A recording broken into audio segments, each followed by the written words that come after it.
الرحمن الرحیم الحمدللہ والصلاۃ والسلام علی رسول اللہ اشہد ان لا الہ الا اللہ وحدہ لا شریک لہ واشہد ان محمدا عبدہ ورسولہ صلی اللہ علیہ وسلم۔ سامعین محترم، صحیح بخاری کتاب الصلاۃ نماز کے مسائل ہم پڑھ رہے ہیں، جس میں امام بخاری رحمہ اللہ نے جو عنوان قائم کیا ہے وہ ہے باب اذا اصاب ثوب المصلی امرأتہ اذا سجد۔ عنوان یہ ہے کہ جب نماز پڑھنے والا کوئی شخص اس کے کپڑے کا کچھ حصہ اس کی بیوی کو لگ جائے تو کیا اس کی نماز باطل ہو جاتی ہے؟ کیا اس کی نماز اس میں جو اس کو نماز دہرانی پڑے گی؟ ایسے جتنے بھی سوالات ہیں ان سب سوالات کے جوابات اس حدیث میں ہیں۔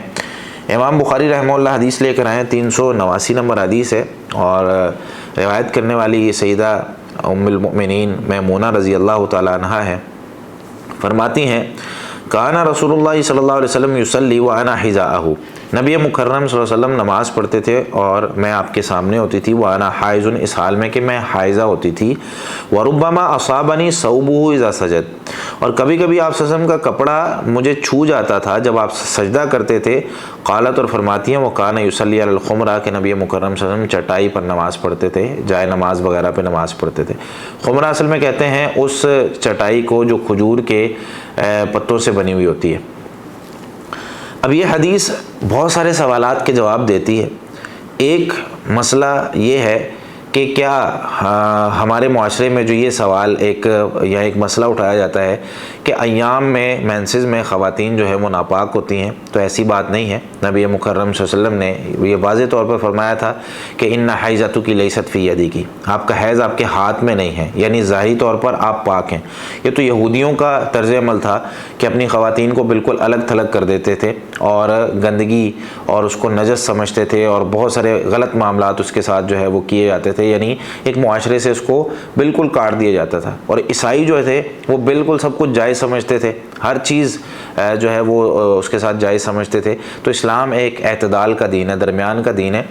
تو اسلام نے یہ بتایا ہے کہ کون سی چیزیں جائز ہیں، کون سی چیزیں ناجائز ہیں۔ تو فرمایا کہ ظاہری طور پر اس کے جو ہاتھ ہیں، اس کا جو جسم ہے وہ نجس نہیں ہے، اس کی کوئی دلیل بھی موجود نہیں ہے، اور اس کے برعکس دلائل موجود ہیں کہ ان حیضتک لیست فی یدک، آپ کا حیض آپ کے ہاتھ میں نہیں۔ اور یہ والی حدیث کہ میں حائضہ ہوتی تھی اور نبی مکرم صلی اللہ علیہ وسلم سجدہ کرتے تو میرے کپڑوں کے ساتھ میرے ساتھ آپ صلی اللہ علیہ وسلم کے کپڑے ٹچ ہو جاتے، تو آپ صلی اللہ علیہ وسلم نے نماز کو دہرایا نہیں، اور نہ ہی ان کو منع کیا کہ آپ دور ہو کے لیٹیں، آپ نجس ہیں، آپ جو ہے وہ میرے قریب نہ آئیں، نہیں، ایسی کوئی بات نہیں تھی۔ اور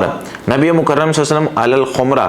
جو چٹائی تھی یعنی کھجور کے پتوں کی، ایک لفظ استعمال ہوتا ہے حسیر، جو کہ اگلی حدیث میں ہم پڑھیں گے، ایک لفظ استعمال ہوتا ہے خمرہ، دونوں ہی کھجور کے پتوں سے بنی ہوئی چٹائی ہوتی ہیں، لیکن خمرہ جو ہے وہ اس چٹائی کو کہتے ہیں جو نمازی کے قد کے حساب سے ہوتی ہے، یعنی زیادہ بڑی نہیں ہوتی، اور حسیر وہ ہوتی ہے جو زیادہ بڑی ہوتی ہے، جس پر آرام وغیرہ بھی کر سکتے ہیں، بندہ سو بھی سکتا ہے۔ تو خمرہ چھوٹی چٹائی جس پر صرف نمازی نماز پڑھ سکتا ہے، یعنی جائے نماز وغیرہ کا جو ہمارا سائز ہوتا ہے وہ آپ خمرہ کا سائز جو ہے وہ مقرر کر سکتے ہیں۔